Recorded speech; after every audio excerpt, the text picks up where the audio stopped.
Hari ini kita bahas topik yang baru panas di Amerika Serikat, yaitu protes besar-besaran terhadap Donald Trump. Tapi tenang, dari sudut pandang ini saya coba membahas dengan santai, ringan gitu ya, dan mudah-mudahan tetap tajam. Khususnya ini untuk para pelaku UMKM di Indonesia, karena percaya atau enggak, apa yang terjadi di Washington bisa berdampak sampai ke warung, bengkel, atau mungkin toko online Anda di sini. Nah, sakjane Trump itu raja properti atau raja kontroversi ya?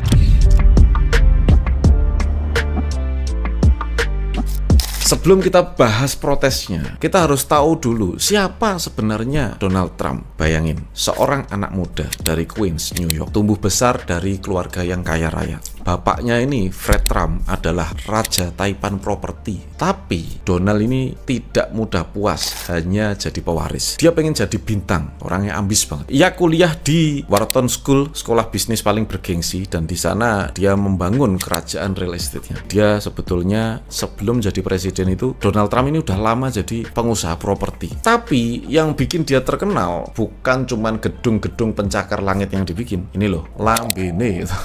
Blak-blakan kontroversi. Dia bukan politisi biasa. Dia membranding dirinya sebagai pengambil keputusan tanpa basa-basi. Jadi sebelum jadi presiden dia sudah selebriti lewat acara The Apprentice dengan kalimat legendarisnya, "You are fired." Kamu dipecat. Trump bukan tipe yang basa-basi, dan sejak awal satu negara yang paling sering jadi kritikannya adalah Cina. Ini ribuan orang baru turun ke jalan ya. Trump diprotes habis-habisan.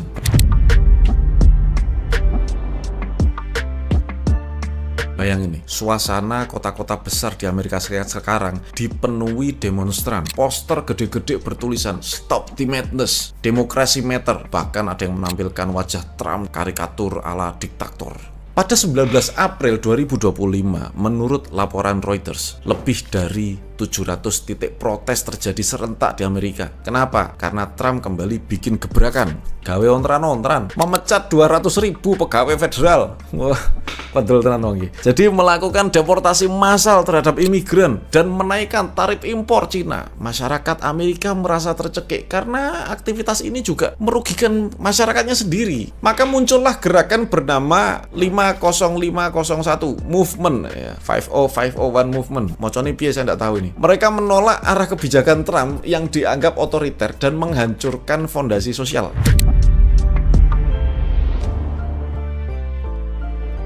Nah, ini duel ini. Sekarang ini Trump sama Xi Jinping ini baru duel ini. Sepertinya ini dua negara, tapi saya melihatnya ini secara subjektif ya. Bagaikan Trump itu berantem karo Jinping ini. Dunia menyaksikan dua sosok dengan gaya kepemimpinan yang berbeda, saling berhadapan-hadapan. Donald Trump dan Xi Jinping. Satu sisi Trump ini agresif, frontal, di sisi lain Xi lebih tenang dan penuh strategi. Trump menaikkan tarif impor barang-barang Cina sampai 125%, bahkan kemarin sampai 200% katanya. Respon Cina langsung balas dengan tarif 84% untuk produk-produk Amerika. Ini bukan sekedar angka ya, ini perang dagang jadinya. Menurut Bloomberg 20 April 2025, kebijakan ini bikin pasar global kacau. Harga bahan-bahan pokok melonjak, ekspor impor terganggu, investor panik, dunia dibuat tegang sama dua tokoh ini.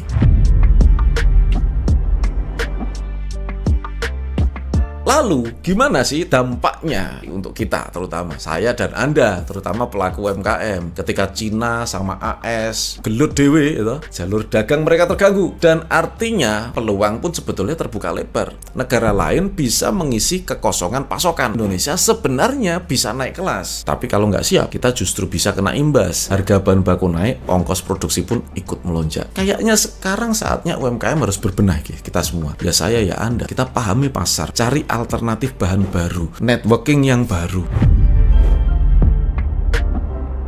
Entah kenapa ya, Trump itu benci banget sama Cina dari dulu. Dari COVID itu udah nyalah-nyalahkan Cina itu ya, dan kata-katanya itu nggak enak gitu ya. Saya tuh nggak bela salah satu, tapi ya ini seru aja. Kita telusuri ya, kebenciannya Trump sama Cina itu bukan hal yang baru. Bahkan sejak kampanye pertamanya tahun 2016, dia sudah menyebut Cina sebagai musuh ekonomi AS. Dalam pidatonya dia teriak, "China is raping our country." Jadi Cina itu sudah memperkaos negaranya katanya gitu. Menurut The Guardian, April 2025, di masa jabatan keduanya ini, Trump itu lebih militan lagi. Dia membentuk blok ekonomi baru, anti Cina, dan menggandeng India dan Meksiko. Dia pengen bikin dunia memboikot dominasinya Cina. Nah, apa yang bisa kita pelajari?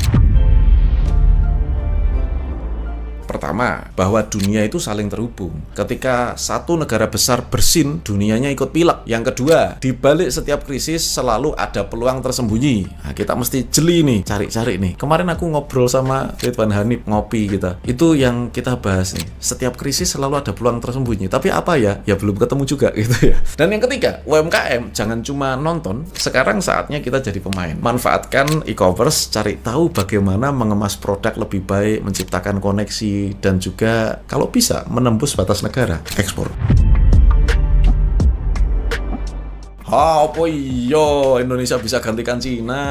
Ya, kita jangan underestimate negara kita dulu ya. Ada peluang nggak nih? Ketika perusahaan global mulai lari dari Cina karena tarif tinggi dan resiko politik juga ya tentunya ya. Tentunya mereka akan cari alternatif. Dan salah satu negara yang mulai dilirik adalah Indonesia. Menurut China Briefing di April 2025 menyebutkan bahwa Vietnam dan Indonesia kini dianggap sebagai alternatif utama untuk rantai pasok global. Tapi yang jadi problem adalah apakah kita siap? Itu yang jadi problem. Kalau UMKM kita nggak didukung sama pemerintah dengan kebijakan yang tepat, digitalisasi yang tepat, dan pelatihan-pelatihan yang masif, ya peluang ini ya sama aja bohong, sama aja lewat gitu aja. Nah, apa strategi UMKM saat dunia sedang goyang? Langkah konkretnya itu loh apa? Ada 3 di sini. Yang pertama, bangun brand dan identitas. Teman-teman mesti belajar, jangan cuma jualan produk, tapi juga jualan cerita. Yang kedua, gunakan platform ekspor digital. Ya, misalnya dari marketplace internasional sampai kolaborasi dengan diaspora misalnya. Yang nomor 3, gabung komunitas. Seperti halnya yang saya bikin nih di grup WA 30 hari bimbingan UMKM. Di situ kita bisa saling dorong, saling belajar, saling tumbuh. Ya, kalau mau jujur sih sebetulnya saya pun harus belajar ya dari 2 negara ini, karena tentunya semua negara punya karakter dan semua karakter ada plus ada minusnya. Wes lah, minusnya kita buang aja. Saya coba untuk melihat plusnya aja ya, mikir positif supaya apa, kita dapat positifnya, negatifnya buang aja lah. Amerika ahli dalam hal branding. Kita bisa lihat ya produk-produknya, kemasannya, narasinya, story-nya, positioning. Ada Hello Wheat, ada Hollywood, McDonald, Tesla, ada Nike. Banyak kan brand-brand Amerika itu digandrungi seluruh dunia. Mereka ahlinya branding. Di situ kita belajar kenapa sebuah brand kok bisa besar. Kalau mau belajar branding sama Amerika. Sementara Cina, mereka ahli, jago dalam produksi, manufaktur, efisiensi. Pabrik mereka bisa menghasilkan ribuan unit dalam waktu singkat dengan biaya yang sangat-sangat efisien. Mereka tahu bagaimana bekerja cepat, tepat, dan besar-besaran. Kalau UMKM Indonesia bisa gabungkan 2 pelajaran ini, dan ini bisa menjadi kekuatan baru di Asia. Jadi teman-teman, yang kita bahas hari ini bukan sekedar konflik Amerika dan Cina. Bukan Donald Trump dan Xi Jinping yang gelut dewe, terus kita nyoroti jadi wasit atau penonton. Tidak, tapi kita sebagai pelaku usaha kecil harus bisa baca arah anginnya. Kalau Anda punya pandangan tentang Trump, Xi Jinping, atau tentang dampaknya ke usaha Anda tulis di kolom komentar ya. Nanti kita diskusi bareng. Dan jangan lupa, Anda join di grup saya 30 hari bimbingan UMKM. Karena saya kirim Anda voice note inspiratif setiap pagi selama 30 hari sebulan biar semangat, dan Anda bisa dapatkan strategi-strategi saya dalam berbisnis setiap pagi. Sampai jumpa di video berikutnya, dan saya sudah nunggu Anda di grup 30 hari bimbingan UMKM. Linknya sudah ada di sini.